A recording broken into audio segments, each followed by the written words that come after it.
someone somewhere says, I'm new to Keto Chow, and I'm wondering if I can use grapeseed oil. If yes, how can you make it? That's a great question. That's a really good question. Chris has used grapeseed oil. I did. And let me just tell you this, okay?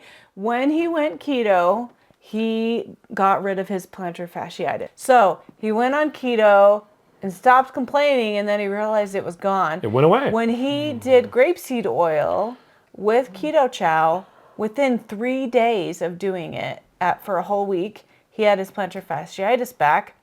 And it didn't. And even though he only did grapeseed oil for, was it 1 week or 2 weeks? For that particular thing, I just did it for 1 week. Yeah, so it was 1 week of grapeseed oil. That's an inflammatory oil, right? It does cause a lot of inflammation. We think that's why he my ketones were still really high. And still did Keto Chow, but with different oils. It still took like a month for the plantar fasciitis to go away, like that build up of the oil that inflamed. So to answer your question, you can use grapeseed oil.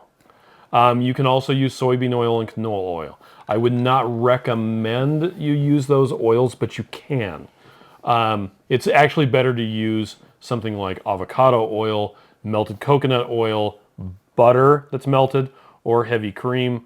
Butter and heavy cream actually gave me the best results on my blood tests. As far as how much you use, that really depends on your personal needs. If you use a 1/4 cup of oil, you're going to be, along with Keto Chow, you'll be getting about 530 calories per meal. Use less for fewer calories, more for more calories. It's really flexible however you want to do it. There is a calculator on our website that can help you figure out how much of different fats you would want to use. So that's a really good question. That's actually the first time anyone's ever asked if they can use grapeseed oil.